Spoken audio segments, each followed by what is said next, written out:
Hey there Wargamers, this is Justin from AMP Services with this week's X-Wing Wednesday video. This video is the first of a two-part series discussing Alpha Strike options with the Z95 Headhunter. This build that I've got laid out for you is the long-range variant that I like to run, and let's jump right in and discuss what I've got laid down here. So first of all, my long-range Alpha Strike build for Z95s revolves around 3 ships. I generally start with either 2 Talon Squadrons or 2 Bandit Squadron pilots. Given the current meta, I'm leaning towards Talon Squadron pilots because of that Pilot Skill 4. Now Pilot Skill 4 doesn't seem like much, but given the current meta, Contracted Scouts, the Jumpmaster ship, they're Pilot Skill 3 for the spam version. Knowing that my long-range Alpha Strike is going to get off its missiles before they get off their torpedoes is reassuring because I can hopefully lay a really huge blow on one of those ships before they get to return fire. Additionally, if you're going up against something like a TIE Fighter Swarm or Crack Swarm, if you have the initiative, your Talon Squadrons will get to fire before those ships do. Granted, the Crack Swarm is using a bunch of Pilot Skill 4 TIE Fighters, so they will get to return fire. You still have some options.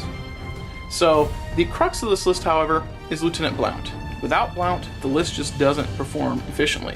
So let's discuss him. So Lieutenant Blount comes in at 17 points. He's got a 6 pilot skill. He's got the standard Z95 stat line, 2s across the board. He can take an elite pilot talent and a munitions upgrade. Where he really shines though is using his pilot ability in conjunction with his munition slots now. His pilot ability reads, when attacking, the defender is hit by your attack even if he does not suffer any damage. This is great, especially for munitions upgrades that have to hit to do things, not just deal damage, but assault missiles for example. If the target is hit, all ships within range 1 take 1 damage. Lieutenant Blount could fire an assault missile off, roll his attack dice, miss all of them, but because he still technically hit the target wouldn't take any damage at that point, but all the surrounding ships would still take the effect of the assault missile. That's why Blount is really good when you're leveraging that munition slot.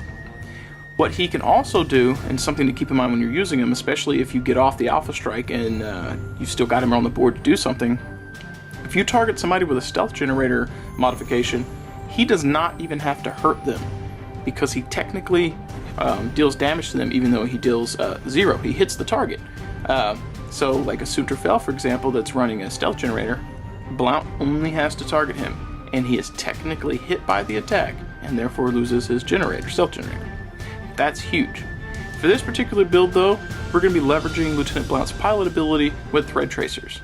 Previously to thread tracers coming out, Lieutenant Blount was lackluster and there was not a lot of options that made him good. But using his pilot ability in conjunction with the thread tracers, which I'm getting ready to discuss, really drives home getting this Alpha Strike off. So, thread tracers read, attack focus. Discard this card to perform this attack. If this attack hits, each friendly ship at range 1 to 2 of you may require a target lock on the defender, then cancel all dice results. So this has a range 1 to 3, it's 1 point, and it's 3 attack dice. It cannot deal damage. It will only ever give target locks to friendly ships on the ship that you targeted. So with Blount, that's great. You just target the ship that's in range 1 to 3, you spend your focus to use this right here to hit them, and you don't even have to roll your attack dice if you don't want to, because Lieutenant Blount always is considered as hitting. So you literally pick the target you want to Alpha Strike, you spend your focus and say thread tracers, and if you just really don't feel like wasting your time rolling dice, boom, you just say, hey, he's hit. If your opponent asks why, then you get the luxury of explaining to him the beauty that is Blount with thread tracers. And it's a really solid combo. Now, to help finish out Blount, there are a couple of different options you can use for his elite pilot talent to help hopefully get him firing before he's shot at by some of the middle range ships. The first one for his elite pilot talent that I like to use the most is adaptability. And this one reads, increase your pilot skill value by 1. It costs 0. This is huge because it's hard to shave points with some of my lists, and this is a 0-point upgrade. So, Lieutenant Blount comes in at a pilot skill 7 now for free, and that's really good. Now, if you happen to have 1 point left over and you're not worried about an initiative bid, Veteran Instincts is a nice close second for 1 point. Increase your pilot skill by 2. That's not too bad. You could put Blount at a pilot skill 8 for 1 point. It's not bad. If you're running Veteran Instincts with Thread Tracers, Blount comes in at 19 points. If you run Adaptability with Thread Tracer, it comes in at 18. Doesn't seem like much, but man, for me and my lists, that 1 point is just so hard to find with what I'm working with right now. So your mileage may vary, but that's the 2 that I would suggest for Blount: Veteran Instincts or Adaptability. So now, we've discussed Blount's pilot ability and thread tracers and why that's so effective. Being able to, early on in the game, fire off the thread tracers and give himself and all friendly allies within range 1 to 2 target locks on the target is huge. It's huge for a variety of reasons, but the main issue is it gives the target locks that are necessary, and it gives action economy so that your list can really flourish on that first Alpha strike. So using that in conjunction with either the Tala or Bandit squadrons, what else would we do? Well, you would choose your Z95 of your choice, and then these are the upgrades that would run on each one. We run guidance chips and concussion missiles. So let's discuss concussion missiles first. Concussion missiles are range 2 to 3. They cost 4 points, and they have 4 attack dice. 4 attack dice, that's huge. A Z95 only has 2 attack dice space, and if it's firing at range 3 early on in the game, the enemy target gets +1 to their defense. So you're rolling 2 attack dice versus their evade +1. That's brutal. You just don't have a lot of attack dice going on. With this, you get a once per game one shot that at range 3 is not granting the enemy +1 evade because it's a secondary weapon, and you're doubling your attack. Now this particular card reads: Attack Target Lock. Spend your target lock and discard this card to perform this attack. You may change one of your blank results to a hit result. That is huge. Statistically, if you roll 4 attack dice, you're probably looking at rolling 2 hits and 2 blanks, or 2 hits and eyeballing a blank, something like that. You're probably going to be hitting 50%. The fact that the concussion missile lets you change one of your blanks to a hit increases your odds of hitting. And it's going to lead into the second upgrade for how we can drive this home. The second upgrade, which is free for the Z95s that I use in conjunction with the concussion missiles, is guidance chips. They read: once per round, when attacking with a torpedo or munitions secondary weapon, you may change one die result to a hit result or critical result if your primary weapon value is a 3 or higher. The second portion of this, the 3 or higher thing, is never going to apply to a Z95. They've only got a 2 attack base, so it's not really going to help. But considering that when you fire concussion missiles, statistically you're going to get 2 out of the 4 that are going to hit.